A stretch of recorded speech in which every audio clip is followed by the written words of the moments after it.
Hello दोस्तों, welcome to my class. दोस्तों, संकरण या हाइब्रिडाइजेशन आज का हमारा टॉपिक रहेगा। तो संकरण या हाइब्रिडाइजेशन के बारे में आपने सुना होगा। देखो, हम बोलते हैं कि कोई भी फ्रूट है या हम कुकुम्बर की बात करें, खीरे की बात करें, तो हम अगर ये बिना मौसम के, बिना टाइम के ये हमें मिलता है तो हम बोलते हैं ना कि ये हाइब्रिड किस्म का फल है या हाइब्रिड सब्जी है या हाइब्रिड बीज है। तो हाइब्रिड का मतलब क्या होता है? अगर जो धान वगैरह की खेती करता है, हाँ, तो वो बोलता है ना कि ये जो धान का बीज है ये हाइब्रिड है। तो दोस्तों, हम समझते हैं हाइब्रिड का मतलब क्या है, हाइब्रिड होता क्या है। ठीक है, तो देखो हाइब्रिड क्या है।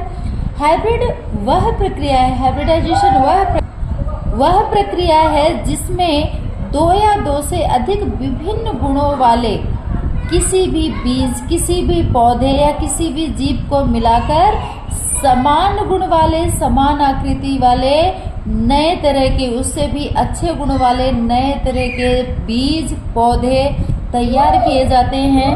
तो यह प्रक्रिया आपकी क्या कहलाती है? हाइब्रिडाइजेशन, या इसी को हम क्या बोलते हैं? संकरण। तो अगर हम केमिस्ट्री की भाषा में देखें तो संकरण क्या कहलाएगा कि जब जिसमें विभिन्न आकृति और ऊर्जा के कक्षक आपस में मिलकर समान आकृति और ऊर्जा के उतने ही नए कक्षक बनाते हैं, तो यह प्रक्रिया आपकी क्या कहलाती है? हाइब्रिडाइजेशन या संकरण। और ये जो कक्षक प्राप्त होते हैं नए, वो आपके क्या कहलाते हैं? संकरित कक्षक। तो हम यहाँ पे सबसे अच्छा उदाहरण किसका ले लेते हैं दोस्तों? मेथेन का। ठीक है, देखो मेथेन किससे बना है? कार्बन और हाइड्रोजन से। कार्बन इसमें एक रहेगा, हाइड्रोजन के कितने परमाणु रहेंगे? 4। तो अगर देखिए हम इसका इलेक्ट्रॉनिक विन्यास करते हैं किसका? कार्बन का। तो आपको पता है कि कार्बन का परमाणु क्रमांक कितना है? 6। ठीक है, अब हम इसका जब इलेक्ट्रॉनिक विन्यास करेंगे तो 1s2, 2s2 और 2p कितना हो जाएगा? 2, मतलब 2, 2 4 और 2 6। ठीक है, अब हम इनको कक्षकों में अगर इनके इलेक्ट्रॉन डिवाइड करें तो आपको पता है s में कितने कक्ष होंगे? 1। इलेक्ट्रॉन ज्यादा से ज्यादा कितने रहेंगे? 2। इसमें भी आपका एक कक्ष, इलेक्ट्रॉन कितने रहेंगे? 2। ठीक है, फिर ये जो 2p है दोस्तों, ये बढ़ता है आपका 2px, 2py और 2pz में। ठीक है, अब यहाँ पे देखिए ये जो आपका p है, p में आपको पता है कितने कक्ष होते हैं? 3। ठीक है, और मैक्सिमम इलेक्ट्रॉनों की संख्या कितनी होती है? 6। तो यहाँ पे जो कक्ष बनेंगे इसके, ये कितने बनेंगे? 3, 1, 2 और 3। यहाँ पे ये वाला 2px, ये वाला 2py और ये आपका क्या कहलाएगा? 2pz। इलेक्ट्रॉन, अब यहाँ पे 2p में कितने इलेक्ट्रॉन है? 2। एक हमने यहाँ भर दिया, एक यहाँ भर दिया। ठीक है, जो ये वाली स्टेज इसकी कहलाएगी दोस्तों, इसको हम क्या बोलते हैं? आद्य अवस्था, आद्य अवस्था, या इसी को हम क्या बोलते हैं? Ground state. ठीक है, अब यहाँ पे देखिए, यहाँ पे इसमें भी युग्मित इलेक्ट्रॉन है, इसमें भी, और इसमें कितने इलेक्ट्रॉन अयुग्मित है? 2, 1 और 2। लेकिन आपको पता है कि कार्बन की बाहरी कक्षा में कितने इलेक्ट्रॉन होते हैं? 4। इसको अपना अष्टक पूरा करने के लिए और कितने इलेक्ट्रॉन चाहिए? 4 और चाहिए। तो यहाँ पे तो 2 ही दिखाई दे रहा है कि 2 ही अयुग्मित है। तो 4 अयुग्मित इसमें कैसे हो जाएंगे? सामान्य अवस्था में तो इस तरह से रहेगा, लेकिन जब इसकी उत्तेजित अवस्था आएगी दोस्तों, तो ये वाला इलेक्ट्रॉन जो इसका s ब्लॉक का है, ये जंप करके कहाँ चला जाएगा? इस खाली कक्षक में।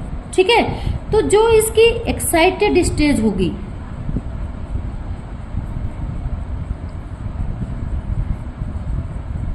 सॉरी,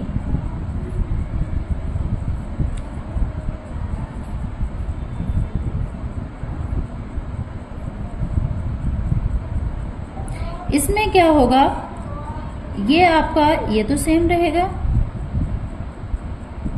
यहाँ पे आपका क्या हो जाएगा? 1 इलेक्ट्रॉन किसका? ये आपका क्या है? 1s, ये क्या है? 2s, और यहाँ पे ये तीनों कक्षक किसके हो जाएंगे? ये आपका 2px 2py और 2pz। ठीक है, तो अब ये जंप किया इसने इलेक्ट्रॉन, तो एक यहाँ, एक यहाँ, एक यहाँ। ठीक है, अब इसमें कितने कक्षक हो गए? 4 नए, जिसमें क्या है 4 ही यहाँ पे थे और यहाँ पे भी 4 ही हैं। लेकिन इसमें क्या होगा, देखिए इसमें अयुग्मित इलेक्ट्रॉन कितने थे? 2। अब यहाँ पे अयुग्मित इलेक्ट्रॉन कितने हो गए? 4। मतलब इसको कार्बन को अपना अष्टक पूरा करने के लिए और कितने इलेक्ट्रॉन चाहिए? 4। तो अब ये किससे लेगा? हाइड्रोजन से। किससे संकरण करेगा? हाइड्रोजन से। तो यहाँ पे जो इलेक्ट्रॉन होंगे हाइड्रोजन के जुड़ जाएंगे। यहाँ पे एक, यहाँ पे एक, यहाँ पे एक और यहाँ पे एक। ठीक है, यहाँ भी आपका हाइड्रोजन आ गया, यहाँ भी हाइड्रोजन, यहाँ भी और यहाँ भी। ठीक है, तो ये जो आपकी एक्साइटेड स्टेट थी, इसमें अयुग्मित इलेक्ट्रॉन पहले कितने थे?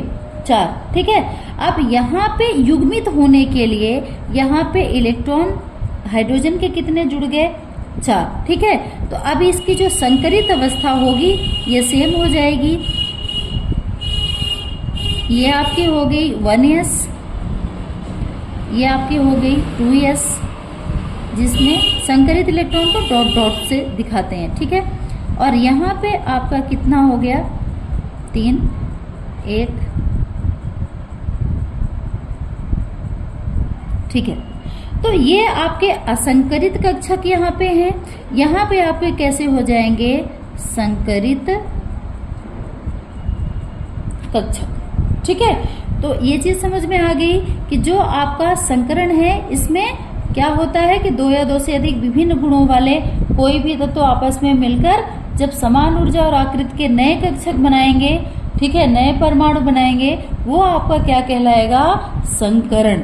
ठीक है, अब हम इसमें आगे बच्चों ये भी देखेंगे कि किस परमाणु में कौन सा संकरण पाया जाता है, और डबल बॉन्ड रहता है, ट्रिपल बॉन्ड रहता है, या आपका सिग्मा आबंध या पाई आबंध। क्योंकि देखो जो संकरण होता है मुख्यतः ये सिग्मा पाई आबंध पे भी डिपेंड करता है कि अगर कार्बन है तो वहां पे कितने सिग्मा बन रहे हैं। कार्बन अगर किसी के साथ अपनी संयोजकता पूरी कर रहा है तो वहां पे कितने सिग्मा कितने पाई हैं, तो वहां पे कौन सा संकरण होगा। ठीक है, तो सिग्मा पाई के आधार पे भी जो संकरण है वो डिसाइड किया जाता है। ठीक है, अगर डबल बॉन्ड और ट्रिपल बॉन्ड है तो उसके आधार पे भी आप संकरण का पता आसानी से लगा सकते हो। ठीक है, तो हम अपनी अगली वीडियो में इसके बारे में डिस्कस करेंगे कि किस तत्व में, किस कंपाउंड में कौन सा संकरण पाया जाता है।